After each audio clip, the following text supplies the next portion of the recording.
네, 무더운 여름입니다. 특별히 오늘 정말 더웠던 것 같습니다. 여러분 모두 몸과 마음 모두 계속 건강하셨으면 좋겠습니다. 특별히 교회를 사랑하셔서 여러 모양으로 교회를 섬기고 오후 찬양 예배의 자리까지 오신 여러분에게 더 큰 은혜가 있기를 소원합니다. 오늘 저희가 읽은 말씀은 디모데 전서입니다. 바울이 디모데에게 쓴 첫 번째 편지이지요. 바리새파 율법 교사였던 바울이 회심한 후에 세상에 복음을 전하기 위해 삶을 던졌습니다. 바울은 그런 복음 전도자의 삶을 이어갈 제자 디모데에게 이 편지를 썼습니다. 교회는 지난 2000년 동안 이 편지를 통하여 참 스승과 제자의 관계를 묵상해 왔습니다. 예수님이 12제자를, 또 12사도들이 또 다른 제자들을, 그 제자들이 또 다른 제자들에게 복음을 전하며 교회는 지금까지 살아 있을 수 있었습니다. 바로 저와 여러분이 같은 신앙이라는 이유로 이 자리에 마주한 것도 다 그러한 스승과 제자의 관계가 있었기 때문이지요.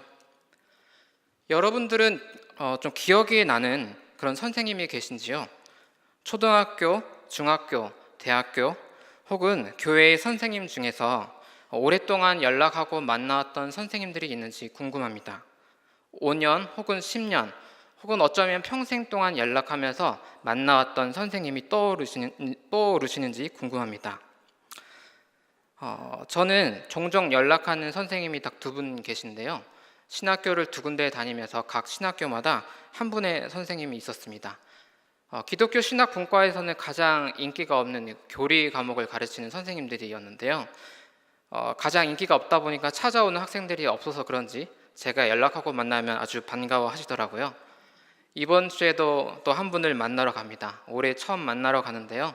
제가 어떻게 가르쳐 왔고 어떻게 고민하고 있고 해왔는지를 선생님과 나누면서 저도 이야기를 나눌 생각입니다.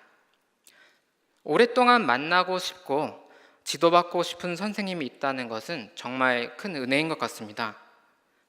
혼란스럽고 걱정 많은 이 세상에서 먼저 살아가신 분, 그리고 나에게 어떤 삶의 방향과 의미들을 던져줄 수 있는 선생님이 있다는 것은 정말 큰 은혜입니다.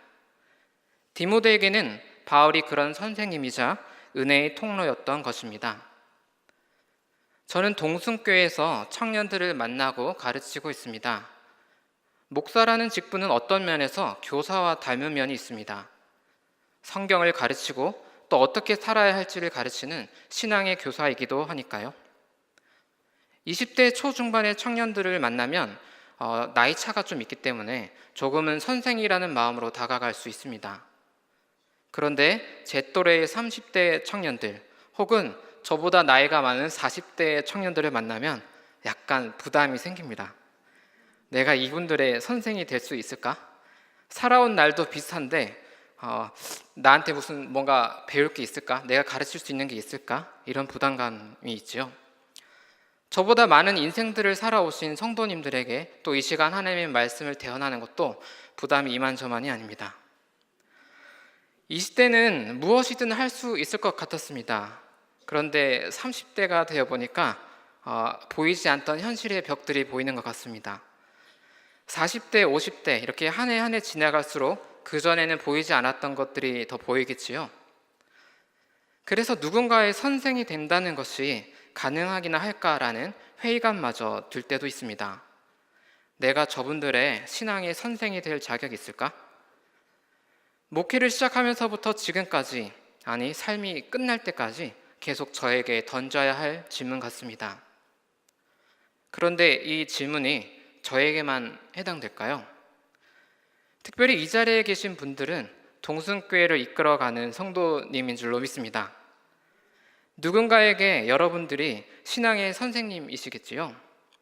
교회학교 학생들에게, 구역의 초신자분들에게, 각 봉사기관의 동력자들에게, 혹은 자녀들에게, 혹은 안 믿는 이웃들에게 여러분들은 이미 신앙의 교사입니다.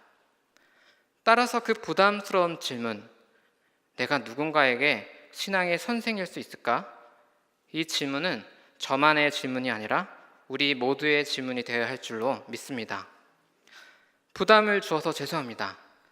디모데 전서는 이렇게 교회로 하여금 우리로 하여금 신앙의 제자들을 생각토록 하는 그런 부담스러운 책입니다. 동순교에서 청년들을 만난 지 이제 4년이 되어 갑니다. 그동안 청년들을 가르치면서 곰곰이 되돌아보면 제가 배운 것들이 더 많다는 걸 알 수 있었습니다. 여러 가지 배운 것 중에 제 생각에 가장 저한테는 귀하다고 생각하는 것을 이 시간 좀 나눠보려 합니다.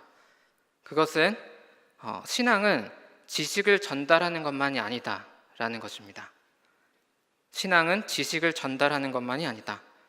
그러면 신앙은 무엇이냐? 라는 주제는 시간 관계상 다음에 담임 목사님께 배우시면 되겠고요.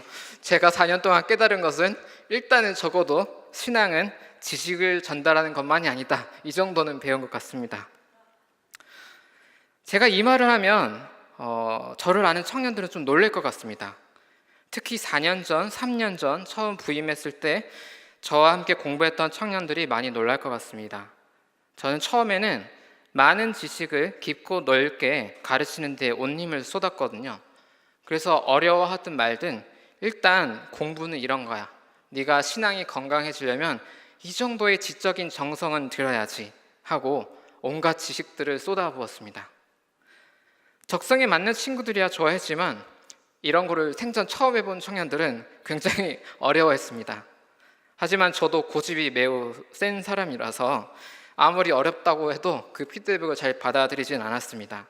그럴 때마다 네가 더 배워야 해 하는 마음으로 더 어렵게 가르친 것 같습니다. 아마도 제 마음에는 이런 교만한 생각이 좀 있었던 것 같습니다. 내가 보니까 너희들 지금 상태로는 안 될 것 같아. 좀 더 배우고 알아서 변화되어야 할 것 같아. 지금은 부족해 라는 생각이 제 마음속에 있었다 보니 또 그런 가르치는 욕심이 생겼던 것 같습니다. 그런 저를, 절대 피드백을 받지 않고 고집이 많았던 저를 변화시킨 청년들이 있었는데요. 바로 우울한 청년들이었습니다. 우울한 청년? 그게 무슨 말일까요? 말 그대로 우울증을 앓고 있는 청년들이었습니다. 우울증을 앓고 있는 청년들이 생각보다 꽤 많았던 거예요.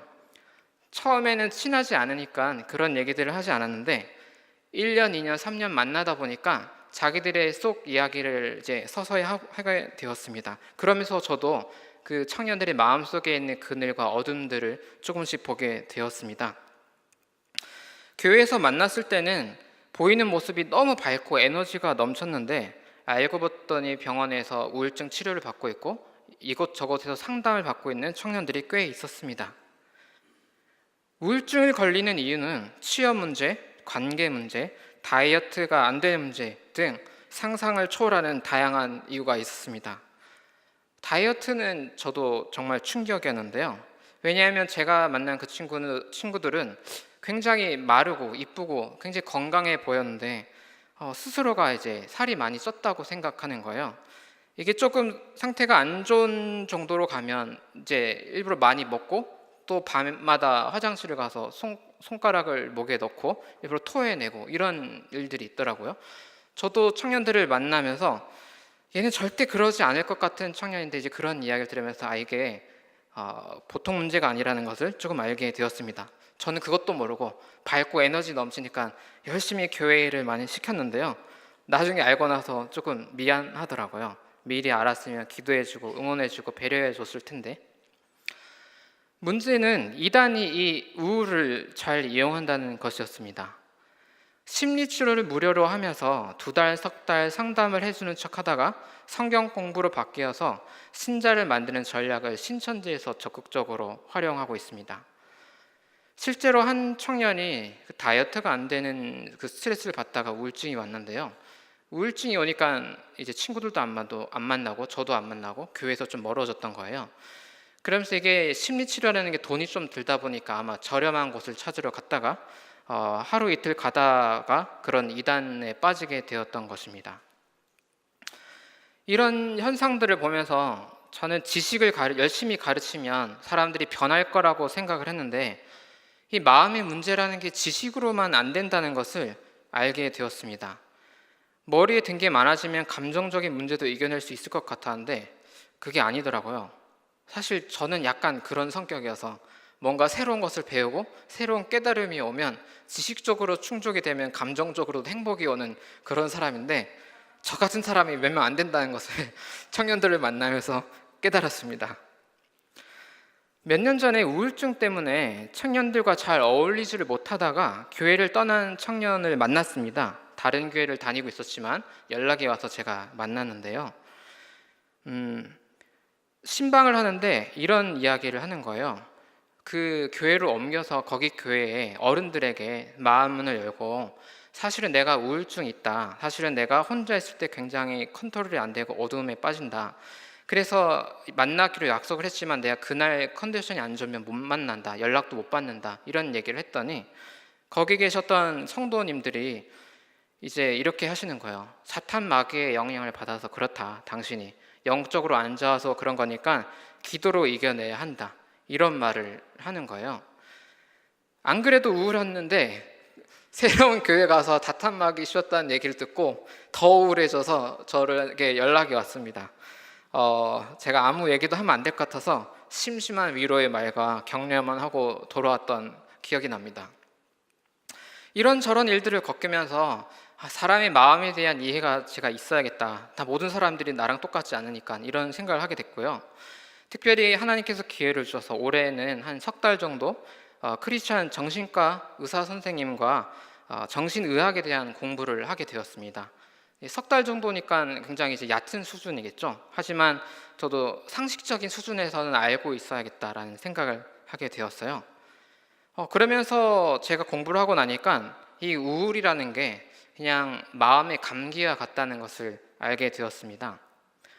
우리가 작은 감기는 그냥 며칠 지나고 오면 낫잖아요. 그런데 독감은 어떤가요? 정말 그때는 약이 필요하고 주사가 필요할 때가 있습니다. 마찬가지로 작은 우울이 있습니다. 그냥 산책하고 쉬고 좋은 사람들과 만나면 그 말씀을 또 듣고 기도를 하면 저절로 낫는 작은 우울도 있고요.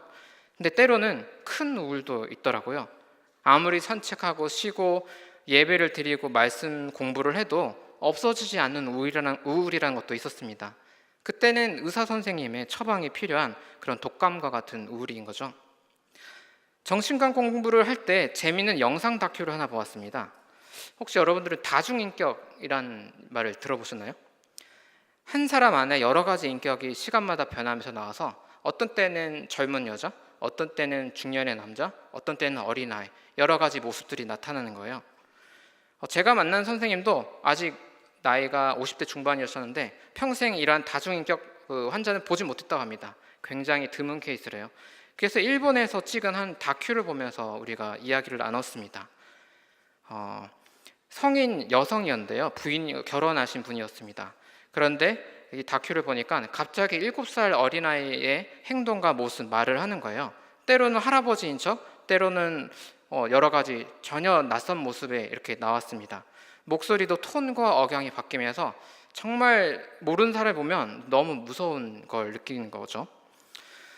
교회에서 만약에 그런 다중인격 환자를 만난다면 우리는 어떤 생각이 들까요? 네, 아마 저도 그랬을 것 같은데요. 공부를 하기 전에 무조건 귀신 들렸다고 생각했을 것 같습니다. 더 충격적이었던 것은 뭐냐면 그 다중인격이 있는 여성이 한 가정 안에서 생활하는 모습이었습니다.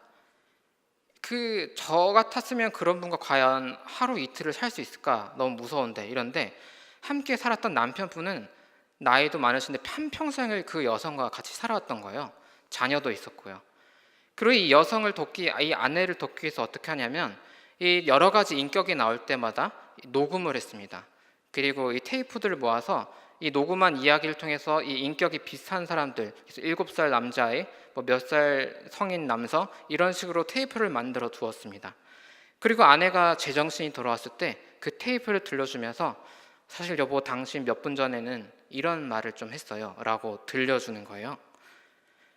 절대 그것을 받아들이지 않았던 아내가 남편의 일관된 그런 태도를 계속해서 보면서 결국에는 자기 안에 여러 가지 모습의 이런 표현들이 있다는 것을 받아들이게 되었습니다. 그리고 결국 완쾌는 안 되었지만 조금씩 좋아지면서 그 가정을 이루는 모습을 다큐로 찍은 거였어요. 제가 배운 바 정신과 의사들이 환자를 치유하는 길도 이 다큐의 방향과 비슷했습니다. 자신의 있는 모습을 그대로 직면하고 받아들일 수 있는 용기를 불어넣어주는 거죠. 이 다큐에서 중요하게 관찰했던 것이 무엇이냐면요, 왜 이 여자에게 이런 다중인격의 현상이 일어났을까였습니다. 그래서 그 아내분이 살아왔던 삶을 쭉 재조명하는 거예요. 그랬더니 어릴 때 부모님께 받았던 폭력, 버림받은 아픔, 연애 중에 있었던 상처들이 나오면서 그 녹음해 두었던 테이프의 이야기가 전혀 새로운 이야기들이 아니라 이 아내분이 어릴 때부터 겪었던 상처들이 투사돼서 나왔던 이야기들이라는 것을 알아낼 수 있었습니다. 무슨 말이냐 하면, 너무 깊은 상처, 너무 아파서 그것을 보고 싶지 않을 때, 외면할 때 그것이 다른 형태로 분출이 되는 거예요. 그러면서 이게 너무 심하니까 다중인격의 모습으로 나왔던 것입니다. 이러한 다중인격 모습을 보이는 사람이야말로 자신이 감당치 못할 상처와 아픔들을 세상에서 받아왔던 사람들인 거죠. 교회는 특별히 더욱 그런 아픔의 사람들을 포용하고 받아들여야 할 공간입니다. 보통 사람보다 우울하다고, 보통 사람과 다른 모습을 보인다고 해서 정죄하고 강압적으로 행동과 생각을 바꾸려 하기보다는 묵묵히 기다려주고 옆에 있어주면서 그들의 영혼이 회복될 수 있도록 우리가 도와주어야 합니다. 제가 대학생 때 비슷한 실수를 했습니다. 저는 21살쯤에야 교회를 다니기 시작했거든요. 어떤 신비체험을 통해서 아주 기독교를 싫어하던 사람이었다가 한 번에 기독교인이 되었기 때문에 그 20대 초반에 열정이 엄청났습니다. 그래서 길에서 지나가다가 스님이 보이면 무조건 쫓아가서 스님 입에서 예수님 사랑합니다라는 말이 나올 때까지 전도를 했습니다. 조금 과했죠. 대학교 선배 중에 공황증을 앓는 선배가 있었습니다. 공황증은 갑자기 알 수 없는 이유로 심장 발작을 일으키는 병인데요. 육체의 심장의 물리적인 이유가 없고 심리적 이유로 일어난 발작이기 때문에 정신병에 속한다고 합니다. 근데 이 형이 공황증도 공황증인데 문제는 여자의 음성을 계속 듣는 거예요. 어떤 음성을 들으면서 여기 가라 저기 가라 이거 해라 뭐 해라라는 음성을 계속 들었습니다. 만약에 여러분 주변 사람 중에 어떤 환청을 계속 듣고 있다는 분을 만나면 여러분 어떻게 하시겠어요? 일단 예수님의 이름으로 물러가라 이 누구야 이렇게 하겠죠. 저도 그때 그랬습니다. 당연히 귀신 들렸다고 생각했고요. 열심히 축사기도 했습니다. 그리고 기도만 해주지 않고 저는 그 열정이 엄청났기 때문에 이 선배님을 모시고 제 교회 공동체 모임에 데리고 왔어요. 저는 그때 아주 무서울 게 하나도 없었고 뭐 들리면 들린가 보다 그래서 내가 이 분을 챙겨줘야지 하는 마음으로 데려왔는데, 문제는 이제 저 말고 모든 교회 성도들이 시험에 들어서 다 이제 나가 떨어지는 모습들을 보면서 나만 열정이 있다고 함부로 하면 안 된다는 것을 20대 때 배웠던 것 같습니다. 제가 신학 공부를 하고 그 정신과 공부를 하면서 느낀 건 제가 왜 이 형에게 이런 공황증과 환청이라는 증상이 일어났을까, 원인은 무엇이었을까를 좀 더 생각해 보지 못했던 거예요. 그저 이 증상은 귀신의 공격이고 내가 빨리 기도해서 빨리 바꿔야 나야지라는 열정만 있었습니다. 그런데 제가 공부를 하고 나니 마음의 상처가 깊은 만큼 병이 낫는 데는 오랜 시간이 필요하고, 때로는 그런 영적인 문제가 아니라 그런 아픔 때문에 생긴 마음의 병들이 있다는 것을 알게 되었습니다. 제가 이것을 알았다면, 그때로 20대로 돌아갔다면 좀 더 잘 챙겨줄 수 있지 않았을까라는 생각이 들었거든요. 자, 이제 오늘 우리가 읽은 말씀으로 돌아가 보도록 하겠습니다. 먼저 13절을 제가 다시 한번 읽어보겠습니다. 내가 전에는 비방자요 박해자요 폭행자였으나 도리어 국류를 입은 것은 내가 믿지 아니할 때에 알지 못하고 행하였습니다. 바울은 어떤 사람이었습니까? 바리새파 중에 바리새파, 뛰어난 율법 교사였습니다. 그가 왜 스스로를 비방자, 박행자, 박해자, 폭행자라고 했을까요? 예수님이 다시 살아나셨다고 외치는 이들이 그 당시 바울의 입장에서 보면 이단이었기 때문입니다. 바울은 온 열심으로 그들을 감옥으로 잡아들이는데 앞장섰습니다. 남녀노소를 불문하고 예수님을 믿는 사람들을 잡으러 다녔습니다. 그리고 결정적으로 초대교회의 리더였던 스데반을 돌로 쳐 죽이는데 중요한 역할을 했습니다. 문제는 자신이 이단이라고 생각했던 이들이 결국 옳았다는 것을 알고 나서부터였습니다. 예수님을 믿게 된 바울을 생각해 봅시다. 그가 믿기 전에 했던 행동들을 생각할 때 그의 마음은 어땠을까요? 살인자, 그것도 교회의 최고 리더십을 죽였던 사람. 바울은 그 죄책감에서 벗어나는 게 쉽지 않았을 것입니다. 떠올리기도 싫었을 것이고 누군가에게 말하기도 싫었을 것입니다. 특히나 자신을 가장 믿고 따르는 사랑하는 제자에게는요. 바울은 디모데에게 전하는 편지의 첫 서두부터 이 이야기를 하고 있습니다. 내가 전에는 폭행자였다. 바울의 마음을 어둡게 만들 만한 일들은 또 많이 있습니다.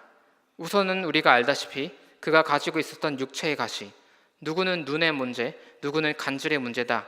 의견은 분분하지만 그의 사역에 결정적으로 어려움을 끼칠 몸의 연약함이 있었습니다. 둘째로는 기독교 입장에서는 회심이지만 유대교 입장에서는 변절이기 때문에 이 변절한 바울을 죽이고자 달려들었던 유대인들이 바울의 마음을 어렵게 했을 것입니다. 기독교인들 또한 바울을 여전히 무서워했을 테고요. 바울을 죽이지 못하면 잠도 자지 않고 밥도 먹지 않겠다는 이들도 있었을 정도이니 그들을 피해 다녀야 했던 바울의 마음은 어땠을까요? 또 많은 성경학자들은 바울이 이혼을 했을 거라고 추정합니다. 왜냐하면 당시 유대교 율법 교사들에게 가장 중요한 첫째 율법이 결혼이었거든요. 창세기 1장의 생육하고 번성하라를 결혼하라고 해석하는 것이 당시 율법 교사들의 해석이었습니다. 따라서 바리새파 율법 교사의 리더로 성장하던 바울이 결혼을 했을 거라는 것이 유력하다고 보는 거죠. 하지만 그가 쓴 편지 글들을 보면 복음 증거를 위해서는 결혼을 하지 않는 것이 좋겠다는 말도 있는데요. 성경에는 기록되지 않았지만 많은 신학자들이 추측하기로 그가 복음 전도자로 살아가기 위해 가정을 내려놓아야 했던 마음을 담아 쓴 표현이 아닐까 생각해 보고 있습니다. 저도 굉장히 설득력 있는 해석이라고 생각합니다. 자, 이 정도만 생각해 보더라도 15절의 이 말씀이 이제 묵직한 고백으로 들려올 것 같습니다. 15절 말씀입니다.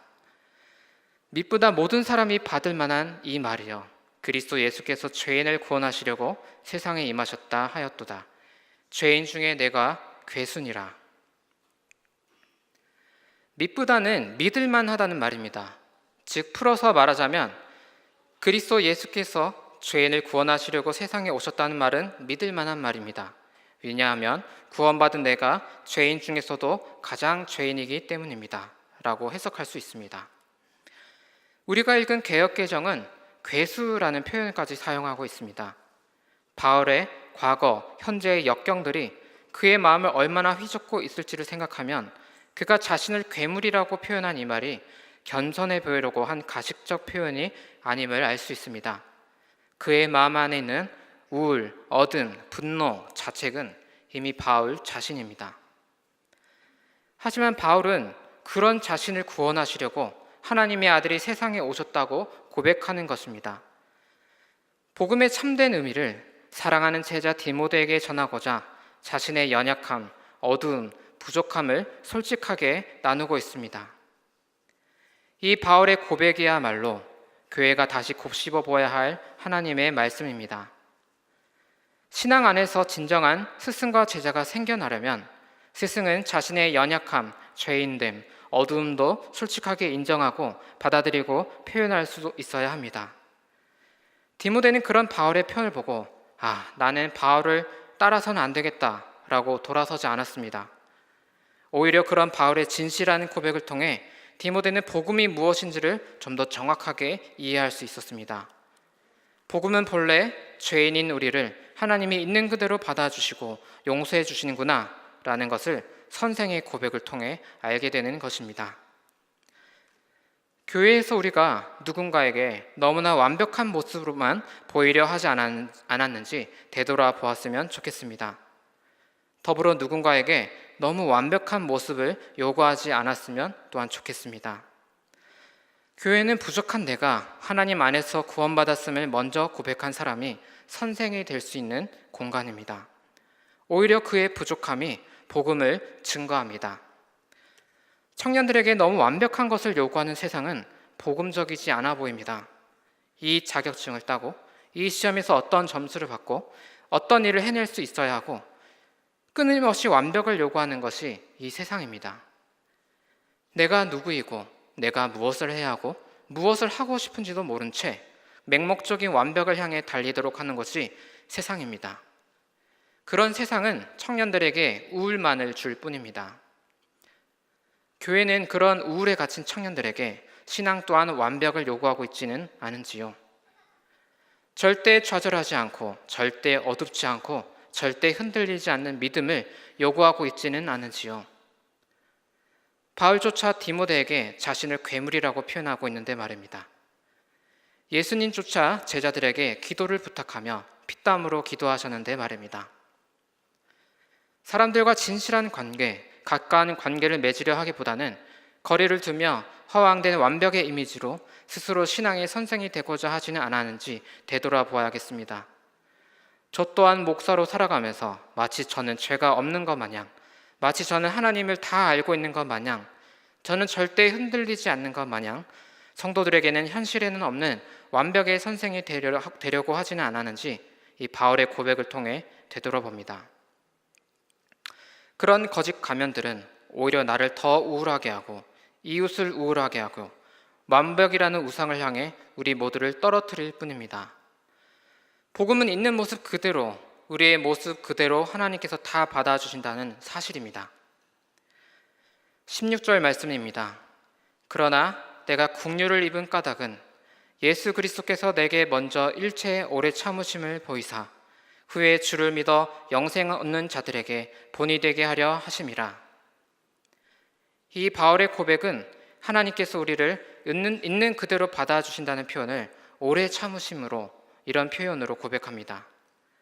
살인자였던 바울에게 다가오신 하나님, 그를 회개시키고 변화시켜서 자격이 되었을 때에야 비로소 찾아가고 그를 용납한 것이 아님을 기억합시다. 우리 마음의 회개는 평생 해야 하지만 그 회개는 완벽하지 못해서 하는 회개가 아니라 우리를 있는 모습 그대로 받아주시는 하나님 앞에 죄송한 마음으로, 겸허한 마음으로 드리는 회개여야 합니다. 참된 복음의 능력 앞에서 내가 나를 있는 모습 그대로 받아들이고 이웃을 있는 모습 그대로 받아들일 수 있을 때에 우리는 우리 안에 어둠을 이겨낼 수 있습니다. 교회 안에서 참된 신앙의 선생과 제자가 많이 생겨날 수 있습니다. 그러한 복음의 능력을 누리는 저와 여러분이 되시길 축원합니다. 기도하겠습니다. 하나님, 우리를 있는 모습 그대로 용납하여 주심에 감사드립니다. 하나님은 우리를 받아주셨는데 우리가 우리 자신을 있는 그대로 받아들이지 못하고 있습니다.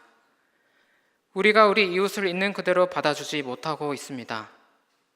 그럴 때마다 복음을 다시 보게 하시고 우리 자신과 우리 이웃을 있는 모습 그대로 받아들이고 사랑할 수 있는 마음을 허락하소서. 그러함으로 우리 안의 어둠을 빛으로 바꾸고 교회 안에 바울과 디모데와 같은 진실한 선생과 제자들의 관계가 생겨날 수 있도록 인도하옵소서. 하나님께서 함께 하실 것을 믿으며 예수님의 이름으로 기도합니다. 아멘.